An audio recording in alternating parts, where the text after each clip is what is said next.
Welcome to hell. My name is Trevor, coming all the way from New York this week, and this is my dear friend Luke, who's in the best place of all, right? Yeah, I'm in Hamburg, not jealous in the slightest. Back in home. So welcome. Looking forward to talking to you this week about a few topics. There's no game to review because we haven't played in a couple of weeks now, but we'll look forward to the game against Heidenheim this weekend. But to start with, we can have a look at some of the boys that were in action playing for their countries. It's always an honour, and we have a few amongst our ranks. Who are we starting with, Luke? Who's flying the St. Pauli flag, and how far? We had 6 players in total on international duty. Jackson Irvine and Connor Metcalf were lining out for Australia. They had 2 games against New Zealand. We also had Vaslihi representing Kosovo, Medic for Croatian under-23s, Vasilj for Bosnia-Herzegovina, and Matanovic for Croatia's under-21s. In terms of game time, I think only really Jackson, Metcalf, and Vaslihi got serious minutes. Oh, maybe Medic actually for Croatia's under-23s. Yeah. Oh, and actually... did he play up front? Don't say he played up front. Let's hope not. Fucking hell. I think that's only Timo Schultz's brainchild. I'm not sure anyone else agrees with him on that position. Actually, Vaslihi was playing Northern Ireland in Belfast, my hometown. Oh, wow. How did he get on? They lost, right? Not 9-1. Yeah, it was a late goal as well. I think they were 1-0 up, and then it finished 2-1 after a late goal, unfortunately. Not that I would support Northern Ireland at all, but that's a whole different story. Yeah, that's another podcast, right? Yeah. Very good. Cool. It's good to see that they're being recognised, right? I mean, might not be getting the results on the pitch for the boys in brown, but individually, and we all know this, they're a very good, talented crop of players. So we just need to get them working together, get the results on the pitch. But it's coming. It's coming. Yeah, let's hope so. The good news is with only 6 players on international duty, it gives the rest of them time on the training ground to work on some things, because there's definitely stuff to be worked on. But it sounds like it's mostly midfielders and defenders that are away. So the strikers, none of the strikers were called up. Probably justified, to be fair. So they can be working on striking drills or something, shooting practice, or movement off the ball, or I don't know, just shooting would help. Scoring goals, yeah, that would help. Scoring goals. Yeah. Hopefully we see some of that against Heidenheim at the weekend. Yes, yeah, looking forward to it, because it's been a couple of weeks now. I'm doing the game again as well, so I land from New York into Hamburg in the morning. Then I've got a few hours with the family, and then I'm straight to the studio, logging in and hoping for a win. If we don't win, I'm going to be absolutely exhausted, jet-lagged, red-eye flight. So I'm going to be very grumpy.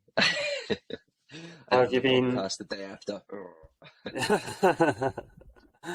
Yeah, we need those 3 points then, just to cheer you up. How have you been dealing with this international break? Because let's face it, international football's pretty fucking shit. Yeah, I've been twiddling my thumbs. Bored, just working, bit time with the family. Due to move house soon, so planning all that crap. But steered clear of the internationals. Like, I'm obviously an England fan, if you hadn't noticed by the accent. And although I'm a German citizen as well, but the England-Germany game I couldn't watch. I got to my hotel in time because I arrived on the day, and I got half time. I think I got to the hotel, and I saw it was 0. I was like, not going to bother with this. Both teams are playing poorly. And I was talking to my wife on the phone, and then I saw it's 3-3. It finished. I was like, what a waste of time that was. I could have been watching the football. So, just the 6 goals you missed in the second half. Man, yeah. Did you watch it at all? I did, yeah. I mean, I was just so starved of football that I would have watched anything. You were desperate to watch something. Even England. Yeah. But no, it was a good match. And then I've suffered through some terrible Republic of Ireland performances as well. we got beat by Scotland and then scraped a win last night. But yeah, it hasn't been great. I'm just missing the Zweite Bundesliga, really. Missing going to matches. It's not too far away now. It's does it start on Saturday? No, Friday maybe. There's usually a Friday game, but then obviously the one that matters is Saturday evening local time. So, although I had a panic attack this morning because I was looking at the fixtures, and I saw it at 2:30. I was like, shit, I'm not going to be home in time. I'm not going to be home long before I have to go to do the game. Then I was like, oh, right, it's a New York time. It's on at 2:30. If back home it's 8:30, so that should be okay. Yeah, you'll manage all right. How's New York been treating you? It's been good. I've eaten so many bagels and burgers, like Shake Shack. I live for Shake Shack. Honestly, it's so good. The vanilla milkshake, the double burger with bacon and cheese, living the dream. And I had donuts for breakfast this morning too. So Dunkin' Donuts, a day and a half old, nice and stale. Great breakfast. Breakfast of champions. It's very American of you having donuts for breakfast. Yeah, I was at the Mets game last night as well, so that was good fun. And I don't know whether I've got a cold or something. You can see I'm wearing my snood and looking a bit shit. Well, no more shit than usual, but sounding a bit shit perhaps. Cough right on cue. So yeah, just struggling a bit today. So lots of tea, lots of water, and I'll be right as rain, ready for cheer on the boys and brown on Saturday. Eh? Nice one. Are you too sick or not have enough time to visit our friends at East River Pirates, the New York Supporters Club? I'll organise something. I'm back in December, so we'll have a bit more planning time then, perhaps. So yeah, if you wanna meet up for a beer or something, or probably not watch a game, but definitely meet up for a beer and a chat, then yeah, we should do that. Yeah, just zero time this time. It's crazy. Yeah, it's over every couple of months. So let's start booking something in, guys. Nice one. Yeah, and also the Glasgow guys as well in the new year. Let's try and arrange something with those guys. Oh yeah, we were just talking about getting over to Glasgow for a Celtic match, so it'd be good to check in with them. Yeah, we should. We can just use this as a call out, right? There's the guys in Chania as well in Crete. I've been there on holiday when I was a teenager. Let's go to Chania. Maybe slowly work our way through the fan clubs. Yeah, fuck on to the cold and rain in Glasgow. Let's go somewhere sunny. Let's go to Crete, nice and sunny, I think. Sounds like a plan. Good. Now, how about you, man? Have you been hanging in there? Except for the lack of football, but I mean, it's dreary weather and situation stuff in Hamburg right now, so... Yeah. The heating's still on? Or has it gone off now? No, I got fucking accosted for trying to put the heating on by my girlfriend. Apparently, we're not millionaires and we can't afford 20 minutes of having the heat on. She's probably wearing right. a t-shirt, so it can't be too cold. True. Yeah, maybe she's right. Wrap up. No, I've just been trying to find meaning in my life without football, and I'm struggling. Honestly, I'm struggling. Can't wait for kids. We need to have kids, man. That's it. Yeah. Where's your missus at? I'll have a word for that. Like, keep your mouth shut. Oh man, yeah, very good. And yeah, I mean, we you put out the question as well for feelers for content. I mean, we weren't that strapped for ideas, man, but I mean, it's a good idea to shout out and get some feedback and such. But some people responded in kindness, so that's great. Thank you. Should we have a look and give the people what they want, so to speak? Yeah, let's see what questions we got in here. Did you find meaning to your life, by the way? It turns out it's just football. Actually. Okay. It's sad to say. That's fair enough. At least you know. Of course, family and friends and all that shite, but in reality, it's football, like, isn't it? Okay. So, we got a question here asking us about our top match day moments with St. Pauli. Does anything spring to mind for you? Well, I'm a relatively new fan, right? So, when they were winning is all I'm going to say. Like, last season, I mean, I went to the Sandhausen game last year, and in the first half, we just absolutely blew them away. They just had such fluid, nice, fast-flowing attacking football. It's beautiful to watch. They controlled the game in its entirety for the first half. Second half, I think we let slip a bit, but still won. But yeah, I'm relatively new to the Sancta Pauli game. Like I fell into the commentating stuff. Prior to that, I had very little interest in German football, so to speak. Like the team I supported was Borussia Mönchengladbach because I lived there as a kid, and it's only since doing the commentary and I even started to pay attention to Sancta Pauli. To be fair, so it's all new to me. I'm a blank canvas. And whenever you're doing the commentary, you're not actually at the stadium, right? So it's not like No, locked away in a studio like this. I'm in a cubicle, a WeWork cubicle right now in New York, and it's glamorous, right? It's very similar to the studio. I shared a picture on Twitter last week, I think it was, when I did the. I tried to black out my memory, but just remember now. The Regensburg game. Mm-hmm. That's just in the studio in Hamburg, the opposite direction to the stadium. Even I live halfway between the studio and the stadium, so. Next time, I've been to a game with you, but yeah, you're gonna have to come along a bit more, and so that next time you get this question, you'll have a couple more answers for us. Yes, that's fair. I mean, well, you've been to way more games. What stands out for you? So the first match I went to, obviously, is unforgettable one. That was August 2017, but I wasn't as invested as I am now. So. While it was great first game and everything, it's not, a great match or anything. One that comes to mind is in 2019, we won 3-0 at home to Bielefeld.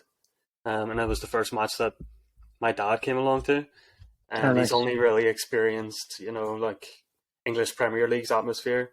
So whenever he went to the Millerntor, he was just... Is there an atmosphere in the Premier League? Barely. It's getting steadily worse as well. You just couldn't believe that people were singing 90 minutes throughout, and he absolutely lost his shit the way you could drink beer in the stands. And at the time, like, there used to be guys coming through the stands with like backpacks of beer with a little gun to fill up your plastic cup, and I think he was more impressed by that than the football and the atmosphere. But that was fun. You could have just taken him to a bar. yeah, Sure. There you go, pops. There you go. Fill your boots. But that's great. But that made sure that he's followed St. Pauli since then. So after every match, I'll get a little message being like, "Oh, what about that? Yeah, we'll commiserate or celebrate together." My uncle is a huge Tranmere fan. Oh, really? Yeah, so he goes to every game, season ticket holder. He goes to every home game and some away games. But I think he's going to come visit in the new year, so I'm going to take him to a Sancta Pauli game for sure. I've been to a couple of Premier League games with him. In my old job, I got season tickets at Old Trafford, and the atmosphere is dead because everyone else is there on a business trip as well, right? So everyone's there just, it's business. There's not much. I mean, there's the Stretford end and stuff, which has the fans and the faithful, but it is a bit more of a subdued. For 75,000-80,000 people, it's quite timid and lame. Nothing compared to the Millerntor. So I'm going to take my uncle to that in the new year, I think. Yeah, I mean, the reduced capacity at the Millerntor with 2,000 to 5,000 people would sound better than Old Trafford for a regular Premier League match. Yeah, exactly. Shocking. So. But actually, something that sprung to mind is the Dortmund game in the Cup last year. I think that was quite a monumental achievement because Dortmund were doing pretty well at that time. Sancta Pauli doing really well as well, of course. And that's one thing that's sprung to mind because it's like, okay, that's how well we're playing right now, that we're able to hold our own and win against the likes of Dortmund. Yeah, Haaland had to rely on a penalty to get on the score sheet. Yeah, right. Yeah, he's free scoring in the Premier League this season, but it required a penalty to get on the score sheet against the mighty Browns, so we're all good.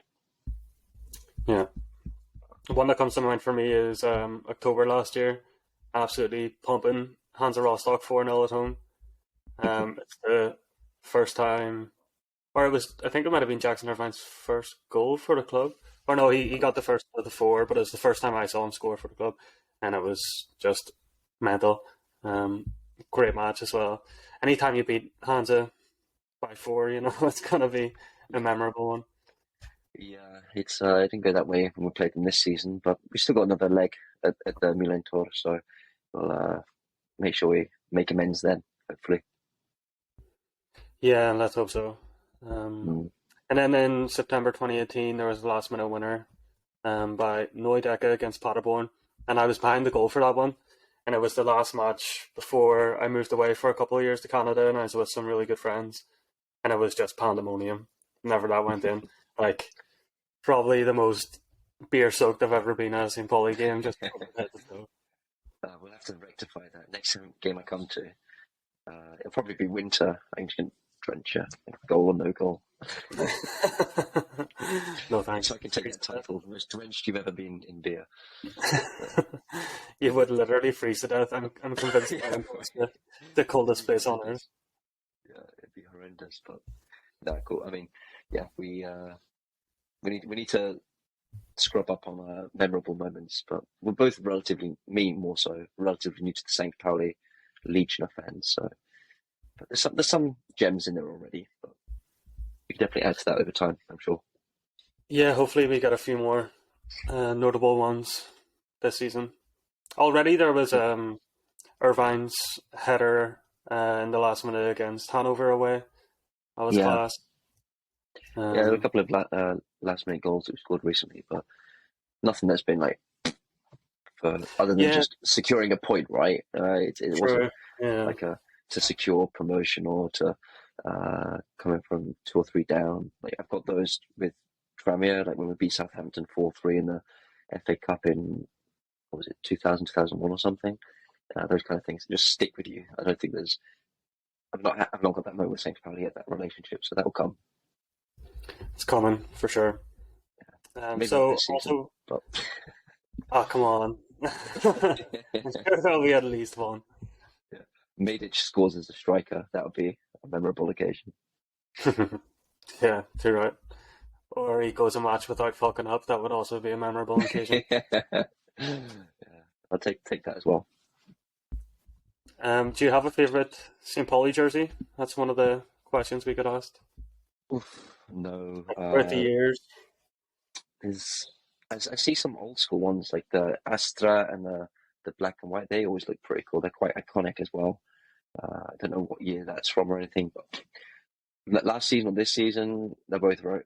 The kits that I've seen have been smart. Nothing that's like, oh, I need to wear that to bed or something. Like I need to go get that so I can wear it on a daily basis. But yeah, I do like the smart, like the uniqueness of the brown jerseys too, because there aren't many teams with brown kits. so to have that is pretty cool. That's unique in its respect. Just the brown icon. It's very nice. Yeah. How about this you? year's one's You've got a few. Do you have shirts? You've got shirts, right? Yeah, I prefer the vintage tops just because, like, I respect the reason why we do the DIY kits now, because they couldn't find anybody with sustainable practices who weren't paying Filipino kids $2 to stitch them together. So that's fair enough, but I'm a sucker for a brand, so I normally buy like the ones made by Hummel or Kappa. Also Puma kits for class. So I have a favorite. Like in the late 90s, there were a string of really nice kits whenever Puma were making them, and they had the Jack Daniels sponsor. Can you remember that one? Cool. Yeah, I've seen those floating about. Yeah. There's a couple of them from different years, and there's one in particular with like brown stripes and then the Jack Daniels sponsorship, and it's absolute screamer. There's a white and brown one, and then I think it was their third kit was like black and yellow, a bit like Celtic's Bumblebee. It's absolutely quality. But you're talking pushing €200 for one of those these days. I was gonna say on the secondary market they must be out there, right? So, but yeah, if it's that nice, then it'll be, as you say, cost you a couple hundred. But... Be too afraid to wear it. I'm not wearing that to a game and someone fucking ashing on it and burning a hole in it or getting covered in beer. Well, that's the thing. There's the collectible market now as well, so it could just be used as a decorative item. And then, so there's also a really nice one that I saw the other day, actually, whenever I was looking for some kits, and it was from the promotional season. So the year we got promoted to Bundesliga, 2000 and 2001. It was Kappa at the time, and so the original shirt that we started the season with wasn't actually that nice. I think like shirts, a lot of what makes them good has to come down to like the sponsorship and whether that fits in well with the overall design. And at the start of the season, it was World of Internet or something who sponsored us. And it just looked a bit shit. But halfway through the season, they went bust. So they just slapped a big fucking Astra logo over the top of it. And it made it infinitely better. That's awesome. I'm having this. Very good. So if anybody sees one of those ones I mentioned out in the wild, hit me up on Twitter. Yeah, and there must be some charity shops around Hamburg where these gems are just hiding, right? Yeah, that's the dream, isn't it? You go into some charity shop rather than like if it's a vintage shop or something, you can forget about it. They're going to be charging through the nose for it, but you just hope that some little granny charity shop that they don't realize what they have, and they'll get an old St. Pauli top for €5 or €10. That's what dreams are made of. Yeah, manipulating and taking advantage of poor old grannies. Yeah, perfect. Yeah, I'm sure you could get them down to 250 if you haggle. God. In Germany, there's the eBay Kleinanzeigen, and we're trying to sell some stuff at the moment, like the old kids stuff. And we listed for €5, and people are coming back saying, "Oh, I'll give you €3 for it. Can you include postage?" It's like, dude, it's like €5. Yeah, I know times are tough and stuff, of course, but yeah, for the sake of €1 for, I don't know, it seems mad. It's infuriating. And then you'll get pricks on there who are like, "Oh, I bought this brand new for €100 6 years ago, so it's for sale here for €95." It's like, what the fuck? Yeah, exactly. Yeah. Weird world, but madness. Yeah, so yeah, I should start getting some proper shirts because I feel bad because sometimes when I'm doing the commentary, and I mean, you've noticed I'm a sucker for Ralph Lauren, so I'm always wearing my Ralph Lauren twatty polo shirts and stuff, or my stupid Tramier shirt because we're doing shit this season. So I need to get some St. Pauli uniforms, a nice St. Pauli shirt. So yeah, I'm gonna dig through the archives and see what's out there. Maybe buy that Bumblebee one that you mentioned and just flout it in front of you. Like, yeah, look at Trev, Bumblebee. Don't you dare. Do you not get any sort of discount for working for the club? No, although Casper, the guy that does it, his mum works for the club. Like I think she works in the club shop, so she gets a 40% discount or something. So I might have to leverage that. So yeah. So if you want to, should we get a shirt each and use Casper's mum? Like, hi, Mrs. Pop. Yeah, I'll come out there, Pop. fucking 4 bags in each hand. I'll spend a month's wage in that club shop. I think the first St. Pauli gear I ever bought was just like the black T-shirt with the Totenkopf on it, and then I wore it out somewhere, and it got dark, and I realized that it was a glow in the dark Totenkopf. So I looked like a 6-year-old, really like glow in the dark clothes. I bought my kids and my nephew and my niece the glitter ones where you put your hand up and it changes the color, and then you put your hands down, and the little sequin things. They're pretty sweet, but I'm not treating myself to one yet. Just as the St. Pauli small football, the soft one, so I can play football around the house. That's good fun. But my 2-year-old's, yeah, she just turned 2. She loves playing football too, so it's pretty good. She just gets the ball out, throws it down, St. Pauli football, and starts playing football. It's great. I should take a picture of that actually, and get the parents of our listening following, shed a tear.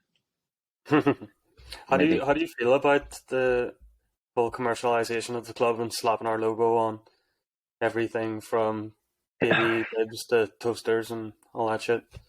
I mean, it's to make the club more sustainable themselves, right? So it's their own brand, it's their own fans, and if people don't need to buy it, right? So if you don't want to buy it, you don't buy it. They're not forcing it down your throat. I don't feel as if when I go to games or when I'm following on social media, I'm being completely inundated with ads or stuff. It's I was looking when I bought the football, for example. I was actually looking for a soft ball, and I checked to see does St. Pauli have one. They do. Okay, gonna buy one from there rather than Adidas or something. So I don't know. I think it's the club has to survive, right? And if it's not through sponsorship money, and they need to be competitive, and if they're doing it themselves and they're doing it sustainably, as you pointed out earlier with the DIY brand, then it makes sense. What about you? How do you feel? Well, I suppose the counter argument would just be that it sort of goes against the ethos of like the cult club of it being, anti-capitalism. It's a And last thread. it is because, as you said, if fans are going to be buying this crap anyway, would it not be better for the money to go to the club? Because then it's we reasonably can't sit here. too. Yeah, and we can't sit here and complain about not bringing in a striker in the summer if then the club has no money if they don't for transfers if they don't slap their logo on things and have a big club shop. I understand both sides, but I think the problem's more with football overall, that it's in order to survive you need to do that, and in this day and age they can't really survive without commercializing the club. So it's unfortunate, but it has to be done. I work in that, like my day job is in digital collectibles and stuff, and it's all geared around fans wanting to own parts and feel connected to the club and such. So Saints probably do a good job of that by having such a wide range of things available, but I never think it's excessive. It's a hard one to call because you don't want it to be too in your face and charging fans stupid amounts. Like the price of the season ticket's reasonable. It's difficult to get a ticket to the games because they're so highly sought after and stuff, right? But it's not a case of manipulating that to earn an extra couple of quid, you say. Yeah, if it helps keep the price of tickets down so that the club's more accessible, like the actual football, which matters, is accessible to people of all incomes, then obviously. As a contrast, my colleague here in New York, so he's a Buffalo Bills fan, and he's trying to get tickets for the last weekend of October or something.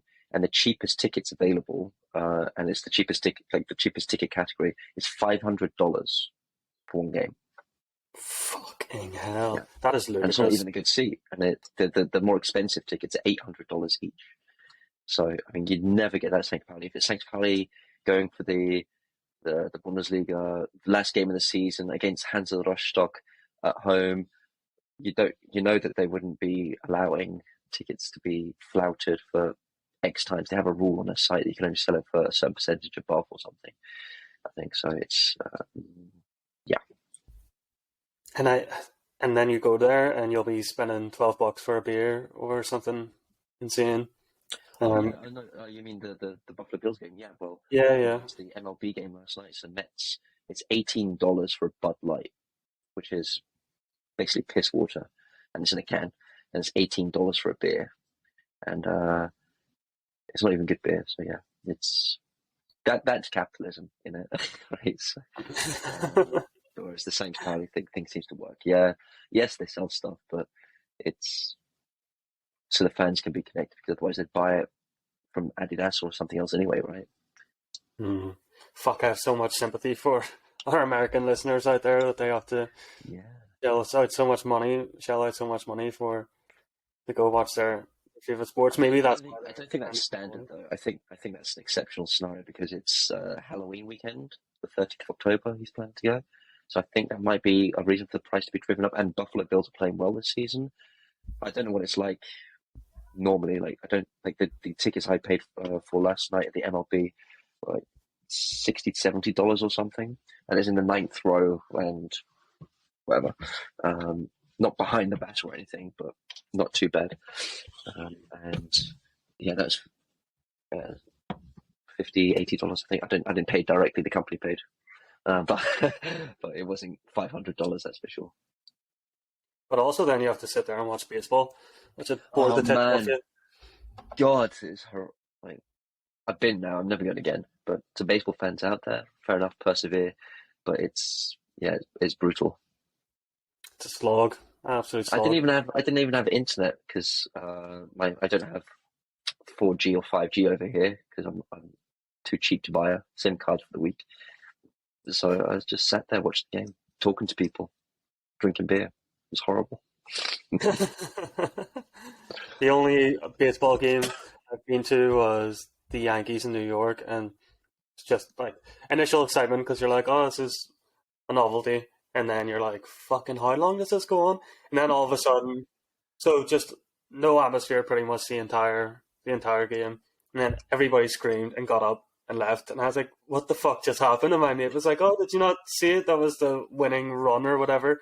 I was like, baffled. Yeah, well, I think I saw one home run actually, so that's okay.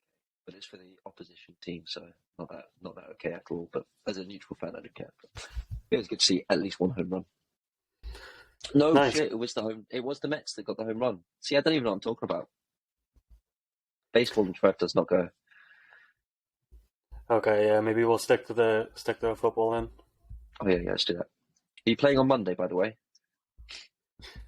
How's your So ankle? my Still knee injured? got better, and then I fucked my ankle at a tournament in Amsterdam a couple of weeks ago. So we'll see. Actually, no, I can't go at all. I'm going back home to Ireland tomorrow. Oh, you said. Yeah, okay, cool. But by the time I get back, it should be grand. I'll come back and show you how it's done once more. Yeah, I need to be shown how to play again. I've gone off the boil. That's sweet. Right, so should we What get on to else the was there? Heidenheim? There were other couple of questions. Then we do Heidenheim, or should we Let's have see we if we have any have we chatted enough other shit about questions. ourselves? I'm not saying we want to time box it or anything, but Oh, so we have another question about if, so like a recruitment question. If we're in the market for new players, would you prefer a player with skill or alignment with the club's ideology? What would you consider to be more important? short-term skill, like a loan just to save this season and hopefully get back on track. But I mean, you can teach somebody the values of the club and stuff, right? We need quality players, and then they'll come in and then they'll embrace the culture and they'll embrace the ideologies and stuff because they'll see it in practice. You can't bring a player in that has the ideologies and then train them to be a better player. That's much longer term. So, I'd go with skill all day, and if they don't learn the ideology, it's a short term deal. Then whatever, you did your job. You scored a few goals, saved us from relegation / got us into the promotion playoffs. So thanks. How about you? I think you're right. Like long term, if they don't buy into the philosophy of the club, they're going to struggle. They'll have the fans on their back. They'll also always be in the news. If they're fucking about on Twitter saying some dodgy stuff, Yeah. the press and the fans will get on their back. Like, can you remember Saint Sahin?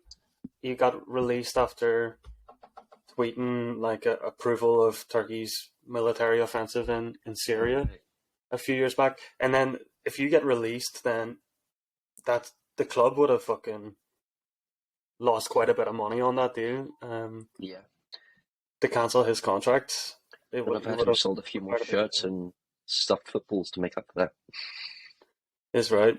Yeah, true. So, and like, I think it's something that they have to consider before making an offer for a player, because if they do a deep dive into their Twitter and see some dodgy shit, then it's just not going to be worth it. Also, you don't really want that type of player at your club in the first place. That's true. Fuck them, really. It doesn't matter how good they are. Yeah, it's not an easy balance to have. But I mean, it's a very far-edged case for somebody to be pro-Putin, for example, right now, right? So if we're bringing someone in, they're pro-Putin, then you definitely raise the eyebrows, even if they were incredible.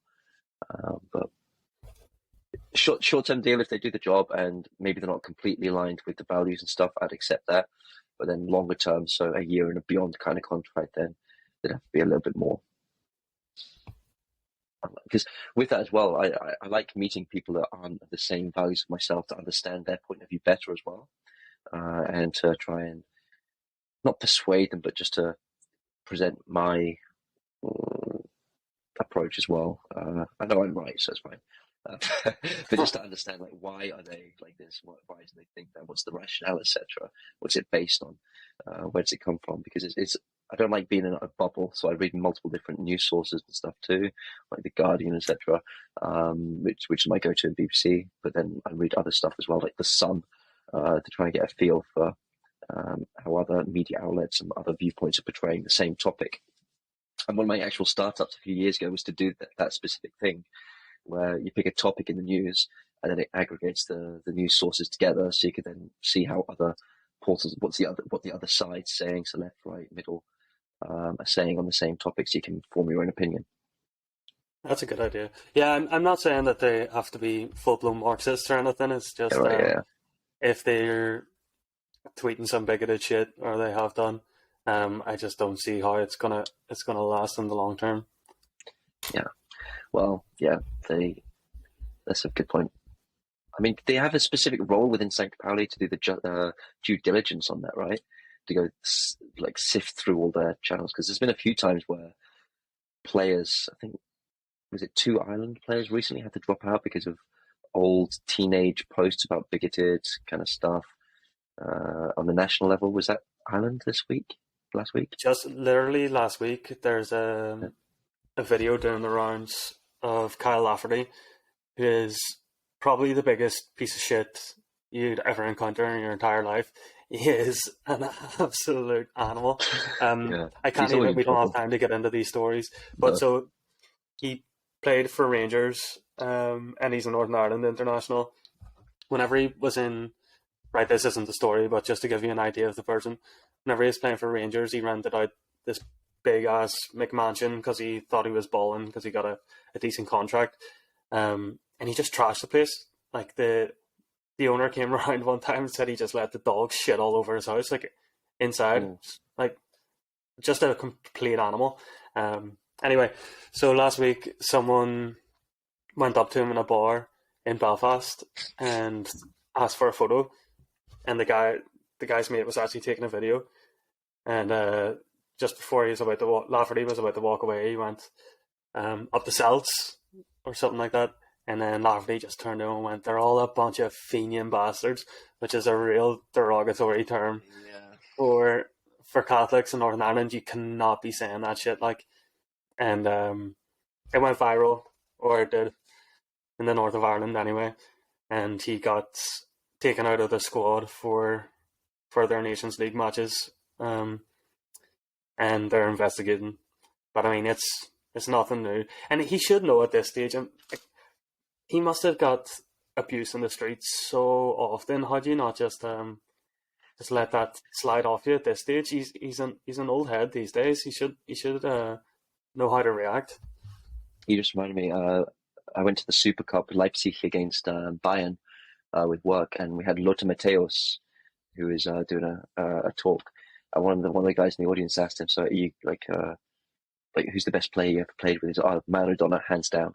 Played against him, and I partied with him a few times too. And then someone said, "Geez, like that must have been quite a party." He goes, "Yeah, I'm glad you didn't have social media because."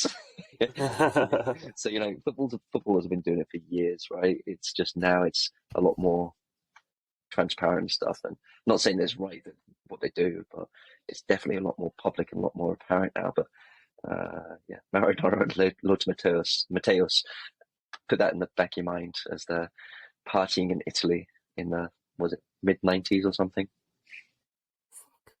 Jesus, that must have been insane. Yeah, right. Yeah, sweet. Cool. We have a game coming up, don't we? Yeah, so we'll finish this podcast just looking ahead to the home match against Heidenheim.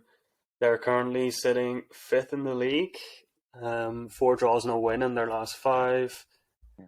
They've got a really strong defence. They've only conceded, 7 goals or something this year. So only has 12 conceded less than them in the league this year. So very strong at the back, and we can't score goals, so that's something to look out for. Well, we've scored the same number of goals as them, to be fair. We both scored 14. It's just they've conceded 8 fewer than we have. So that's the the variance in their 16 points to our 10, their fifth position to our 12th. So, if we can lock shit up at the back, we should be okay. Yeah, let's hope so. And so I know they've got like 4 draws in their last 5, but they've only lost 1 game all season, and that was 1-0 away to Hasval, who are looking very strong right now. So they're no mugs. It won't be an easy match at all. Yeah. But we are at home, luckily. We got into this with 2 losses and 3 draws in the last 5, which is painful. Oh, not to mention we'll be without both of our captains. Jackson Irvine's going to be suspended. Packett's going to be injured. Probably our 2 most influential players won't be available.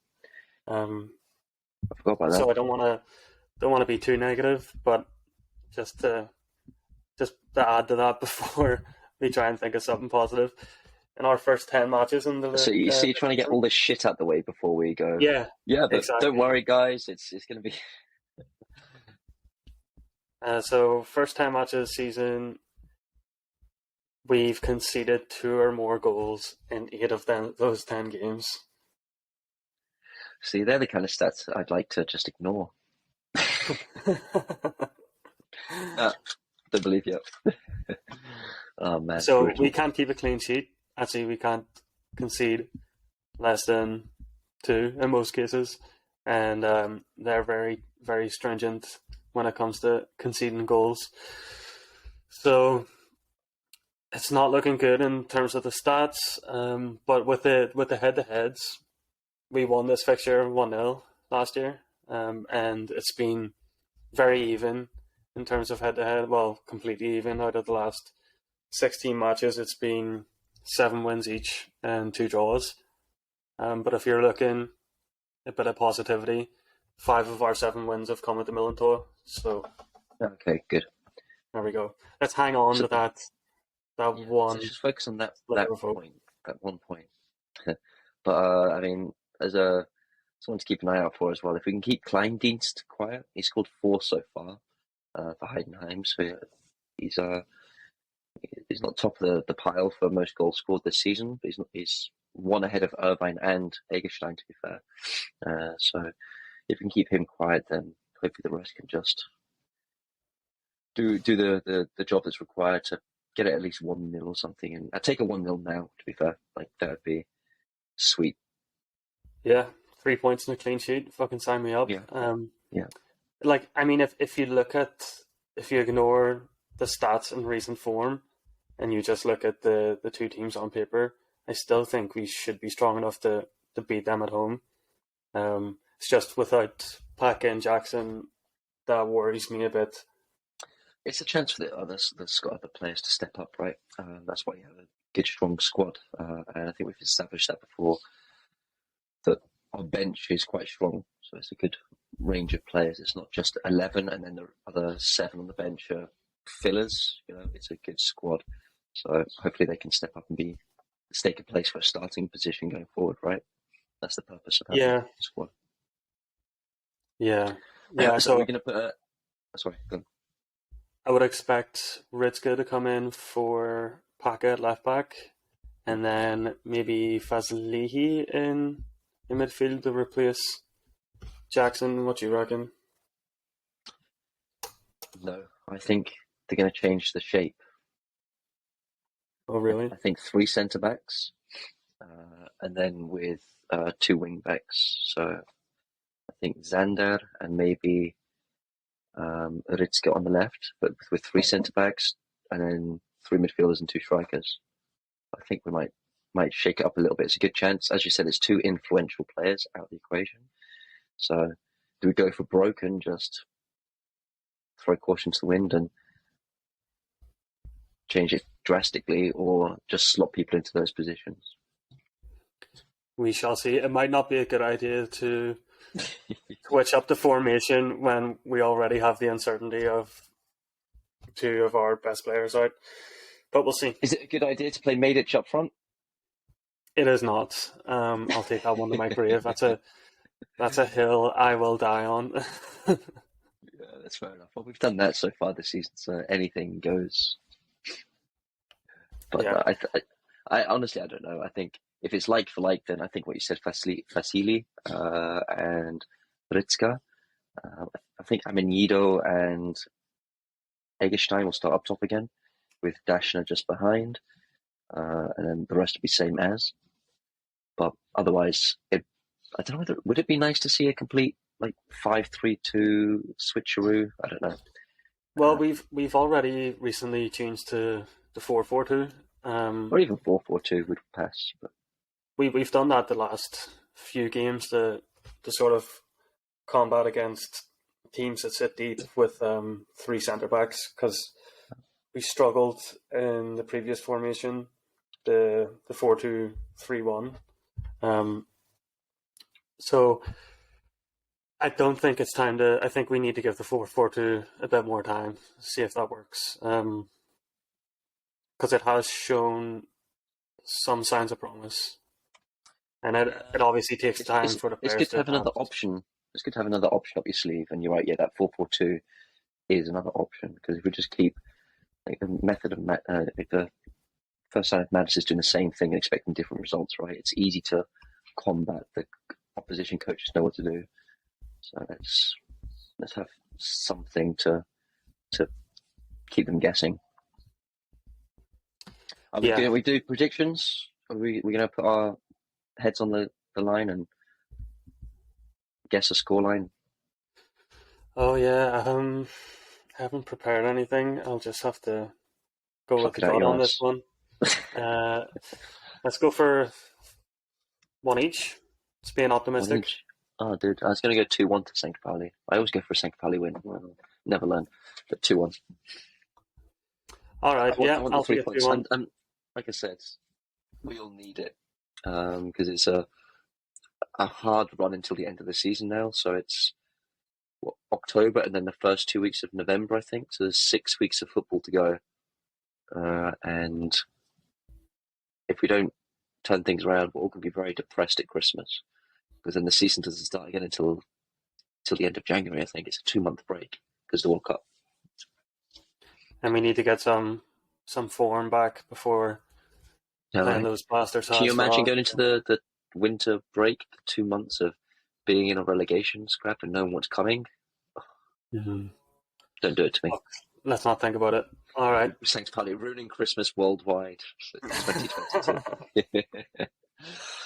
all the parents are grumpy as possible, because they know that what's coming. So a few wins, please, so we've got a bit of breathing space, and then we can all have a nice Christmas. Sounds good. All right, nice chatting to you, Trev. Sweet, man. Cool. Safe trip to Ireland, and I will see you online very soon. I think we're doing the show next week remotely again. I'm in London, and you're in Ireland, so we're both away from home. Nice. All right, then I look forward to that. Thanks to everybody for listening. So hopefully we didn't chat too much shit. It's a bit rambly and disjointed and boring. And should we put that as the slogan for this week? Rambly, disjointed, and boring. That's the podcast name. Let's do it. All right, cheers, everyone. Chat to you next time. Cheers.